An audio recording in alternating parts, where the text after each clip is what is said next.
So of course, when we wear fragrances, we want to make a statement. Here in today's video, we're going to be taking a look at 10 of the most complimented releases that came out within the last year, within the last 365 days. I'm going to rank them in order of what I think gets the least compliments to the most compliments, but all 10 of these do remarkably well. Some designer, some niche. I'm excited to get on with this video, so make sure to stay tuned.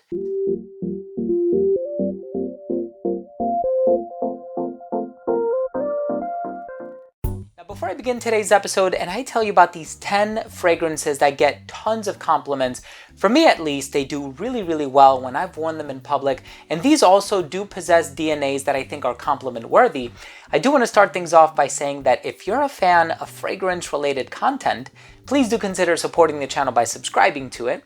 Hit the bell icon so you can be notified whenever I do upload future videos to the channel. And of course, give this video a thumbs up if you enjoyed it or if you took something of value from today's episode. It would really mean a lot to me. So, of course, compliments are not the main thing here. I always wear fragrance for myself. It's a mood lifter, it's a spirit enhancer, it's a pick-me-up, it's a part of my accessory, it's an olfactory accessory, it's invisible, but it's still an accessory nonetheless. But when I do get a compliment from somebody, it would mean so much to me, right? It always is that cherry on top and it brightens up your day, and it's just a really nice gesture to compliment somebody, to tell them they look nice or they smell good or whatever, their hair looks nice, so on and so forth. So these are all fragrances that are mass appealing. They're all going to get you compliments depending on how you wear them, because you do need to have a certain level of confidence as well, and you need to be quite gregarious and extroverted. The first one that I want to talk about is the new Bulgari fragrance, and this is Bulgari Man Rain Essence. Now the thing about this particular fragrance, you have a little bit of tea, you also have a little bit of citrus in here, you also have this papyrus sandalwood thing. Initially I thought I was going to get kind of like a Santal 33 by Le Labo vibe from it, until I realized that this fragrance is a much brighter expression. Not as woodsy, not as much of that sandalwood happening in here, but it's very smooth, very clean. I do prefer Bulgari Man in Black. I appreciate some of the darker offerings that the house has to offer. Here we have by Givenchy, this one is called Gentleman Society. So this fragrance got rid of the iris, which was in a lot of its predecessors, replaced it with French Narcissus, added a little bit of vetiver to it, very clean, masculine, a very sort of bold and charismatic fragrance. Also has a bit of that starchy, waxy, irisy quality. Even though iris isn't listed as a note, it still kind of has that vibe happening in here with a bit of spice in the opening. The next one is Valentino Uomo Born in Roma Intense. And this fragrance is basically lavender and vanilla. Phenomenally well done, beautiful fragrance, modern, youthful, definitely gets attention, and I think it's very well pieced together, wonderfully blended, and of course that lavender kind of creates that youthful vibe. The vanilla kind of creates that playful, sensual, perhaps even flirtatious vibe. So now we're going to enter niche territory, and the first one that I want to talk about by Amouage is called Search. This one has a ton of citrus in the opening, opens up very clean, very professional. As a matter of time, sometimes it reminds me of Scandal by Roger Parfum, but it has this darker dry down. So there's a little bit of smoke, a little bit of incense, a little bit of cade oil or birch if I'm remembering correctly, but it definitely has a smoky quality in the dry down. So it's a compliment getter, it's very fresh, it's very easy to wear, but there's also an aspect about it that's very dark and almost like mysterious without being brooding. We have a fragrance marketed for women by Parfum de Marly, Valaya. Now, Valaya is a beautiful orange blossom fragrance with this clean musk and vanilla in the dry down. You also have peach in the opening, gives it this really lush, juicy vibe, but you have these bright, citrusy components that really envelop you in this really warm, genial aroma. And to be honest, it does get compared to Fleur Narcotique by Ex Nihilo, and I think they were both done by Quentin Biche, and yes, they actually do smell kind of similar. So I think it's a matter of trying it on your skin to see which one would resonate more with your personal taste. You might actually prefer one over the other. Valaya, of course, is the most recent release. Then we have Bad Boy Extreme by Carolina Herrera. Now this fragrance was actually launched in 2022, so it did come out last year, but it has cocoa and vetiver. So it's clean, it has this grounding aroma. just smelling it in the air, it has this dulcet, really intoxicating chocolate vibe that I really love. And some of the other variations have had that as well. And the original even has a little bit of that chocolatey cocoa vibe. But this one, with extreme being in the name, it actually takes it to a more extreme level. I think the sweetness is what's going to get you compliments for this one. In terms of Valaya, I think it's that bright, clean aura that's going to get you compliments. And I think they're both working in very different ways to achieve similar effects, if you will. Now, this next one was also released towards the tail end of last year by Perry Ellis. It's called Sky. Now, this one has violet, bergamot, some ozonic and aquatic notes.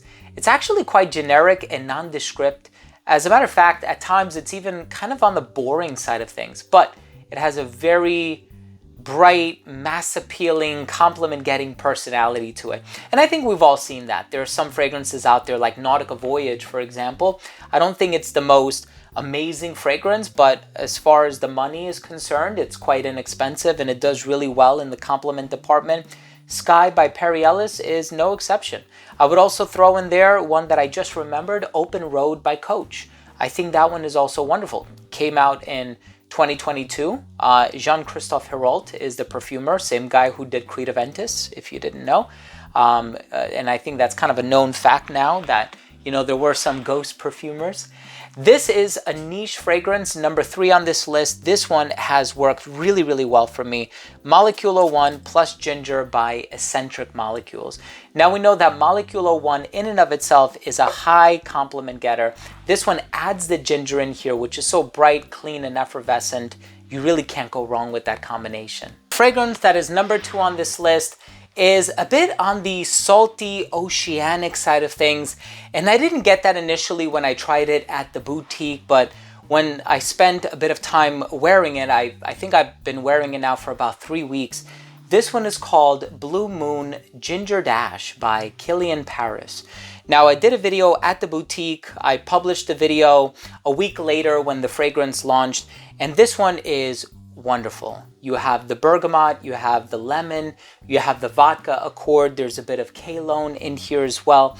And I heard somebody make the comparison to either Aqua Amara or Aqua Atlantique by Bulgari. And when they made that connection, I was like, yeah, that's what I'm getting.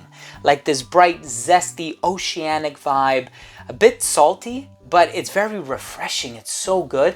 It also has a touch of ginger in here. So I think with Molecule 01 plus Ginger by Eccentric Molecules, this has that isoe super in it, which kind of has a pheromone-like effect. This one is mostly attributed to that combination of these bright, zesty, citrusy, and effervescent ingredients. That's what's going to get you the compliments. The fragrance in the number 1 spot is a no-brainer. If you buy this one, you will get positive attention wherever you go.